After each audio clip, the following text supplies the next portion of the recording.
আজকে আমরা এখানে উপস্থিত হয়েছি সবাই অঙ্গনওয়াড়ি হেল্পার এবং ওয়ার্কার কদমতলা ICDS প্রজেক্টের উদ্দেশ্যে। কারণ আমরা অনেক দিন হয়ে গেছে, আমরা 2 মাস হতে চললো আমাদের কোনো বেতন অর্ধেক 1/3 মধ্যে 1% পেয়েছি, 3% আমরা পাই নাই। ওরা স্যারকে বললে স্যার বলছেন যে 1 দিনের ভিতরে হয়ে যাবে, 2 দিনের উনি ডেট দিচ্ছেন আমাদেরকে, কিন্তু আজও আমরা 2 মাস ধরে বেতন পাই না। আমাদের সংসার চালাতে খুবই কষ্ট হচ্ছে। আমরা নিজের মাইনে দিয়ে সেই মাইনে থেকে আমরা সেন্টার চালাই। আজকে 6 মাস হতে চললো আমরা ফিডিং বিলও পাচ্ছি না। আর আমরা কিভাবে বলুন, আমি মাননীয় মুখ্যমন্ত্রীজির কাছে আমি করজোড়ে নিবেদন করে বলছি, উনি যেন আমাদের দৃষ্টি আকর্ষণ করেন অঙ্গনওয়াড়ি হেল্পার এবং ওয়ার্কারদের পরিবার কিভাবে চলে আজকালকের দিনে। উনি যেন একটুকু আমাদের দিকে দৃষ্টি আকর্ষণ করেন, আমাদেরকে দয়া করেন আর কি। আমরা তারপরে দেখেন উনি বলছেন যে আমাদের CDPO স্যার বললেন যে 2-4 দিনের ভিতরে আপনাদেরকে সব টাকা বেতন দিয়ে দেবো। আমরা অফিসে কাজ চলছে, কিন্তু আজকে 2-4 তারিখ গিয়ে আজকে 10 তারিখ হতে চললো। গত মাসেরও বেতন পাইনি, এই মাসেরও আমরা বেতন পাইনি। আমরা কিভাবে ওই সংসার চালাই বা সেন্টার চালাই? আমরা তো হিমশিম খাচ্ছি। তারপরেও আমাদের অনেক কিছু টাকা পাওনা রয়ে গেছে, যেমন কি আমাদের শাড়ির বিল, তেমন feeding bill, mobile recharge bill, PMMBY incentive, তারপরে রয়েছে contingency bill, medicine bill, training bill, এই সমস্ত আমরা আজও কোনো টাকা পাই নাই। কারণ আমাদের খুব হিমশিম খেতে হচ্ছে। আজ আমরা এই পরিকল্পনা করে আসছি যে স্যার আমাদের কাছে আসুক, এসে উনি আমাদেরকে বলুক যে আমরা কবে নাগাদ আমরা পাবো, নতুবা আমরা আজকে অফিস তালা দিতে বাধ্য হব। অঙ্গনওয়াড়ি দিদিমণি হেল্পার সমাবেশ হয়েছে আমাদের 0টা দাবি নিয়ে, মুখ্য দাবি। এই দাবিটা হচ্ছে আমাদের মান্থলি অনারিয়াম বকেয়া রয়ে গেছে ওই এপ্রিল মে, ওই অনারিয়ামটা আমরা পেতে চাই।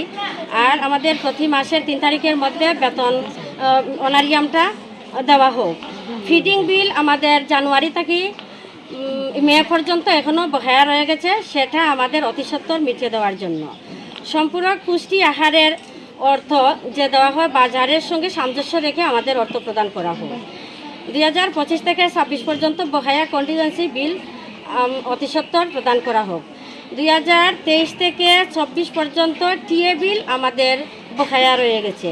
2025 থেকে 26 পর্যন্ত মেডিসিনের বকেয়া বিল আমাদের এখনও বকেয়া রয়ে গেছে। প্রতি মাসের মোবাইল রিচার্জ 160 টাকার পরিবর্তে 360 টাকা প্রদান করা হোক। আমরা 160 টাকায় মোবাইল রিচার্জ হয় না, এবং আমরা 5 বছরের মধ্যে মাত্র একবার 1800, একবার 2000 দেওয়া হয়, বাকি এখনও কোনো টাকা আমরা পাইনি।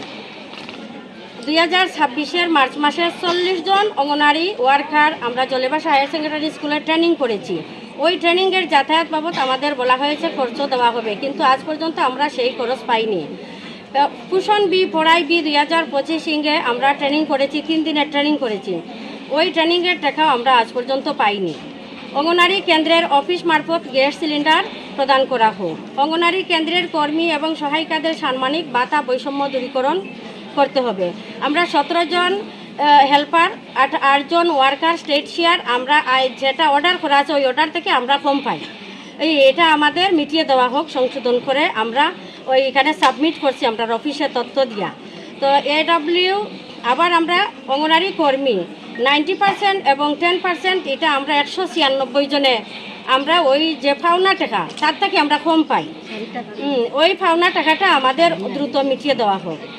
প্রতিটি নইলে আমাদের আন্দোলন আমরা 3 বার জমা দিয়া সারছি। এটা ওই পেয়ার জমা দিয়া সারছি 2 বার, আজকে সহ আমরা 3 বার জমা দিছি। আমাদের এটা অতি দ্রুত দেওয়ার জন্য, নইলে আমরা সামনে আন্দোলনে আরও বৃহত্তর আন্দোলন করব। প্রতিটি কেন্দ্রে ওজন মেশিন আছে। ওজন মেশিনটা আমরা দীর্ঘদিনের আগের ওজন মেশিন, এটা অনেক 60% ওজন মেশিন নষ্ট হয়েছে। এটা আমাদের মেরামত করে দেওয়া হোক বা নতুবা নতুন মেশিন দেওয়া হোক।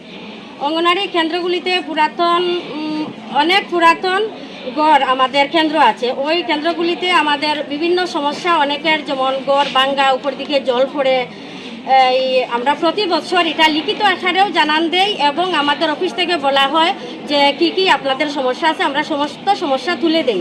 এরপরে আমাদের কোনো কাজ হয় না। আজকে কয়েক বছর যাবত আমাদের অফিস থেকে কোনো কাজ করানি আমাদের সেন্টারগুলিতে হয় না। এরপরে আমাদের হেল্পারদের শাড়ির টাকা তো ওই ওনারা বলেছেন, হেল্পাররা 2023 থেকে হেল্পারদের শাড়ির টাকা এখনও বকেয়া রয়ে গেছে।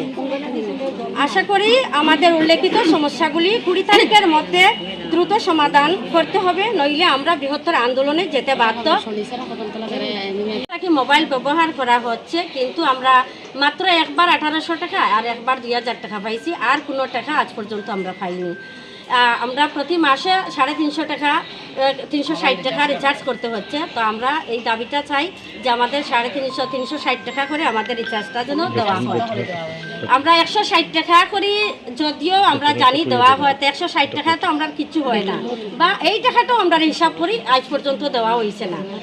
এরপরে বেতন আচ্ছা যাই হোক, এরপরে আমরা জানতে পারছি আমরা গ্যাস সিলিন্ডার আমরা সেন্টারে দেওয়া হয়েছে। গ্যাস সিলিন্ডারের চুলাটা একদম ছোটো আমরা যখন দেওয়া হয়, এই চুলা দিয়ে আমরা কেউ রান্না করতে পারতাম, সেন্টারে রান্না করি আমরা বাচ্চারা খাওয়াইতে পারি না।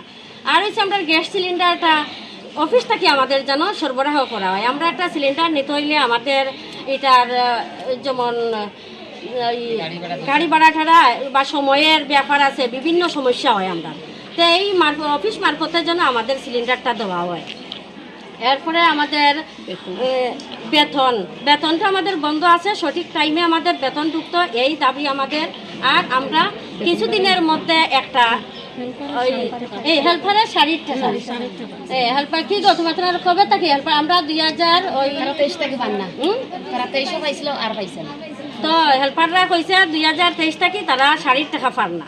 আমরা 2025 অক্টোবর মাসে আমাদের 60 টাকা আমরা ওয়ার্কাররে দেওয়া হয়েছে, এটা আমরা পাইছি, কিন্তু হেল্পাররা পাইছে না এখনো পর্যন্ত। অথচ অফিস হেল্পারের কাছ থেকে বাউচার দেওয়া হয়েছে, আমরা মারফত আমরা বাউচার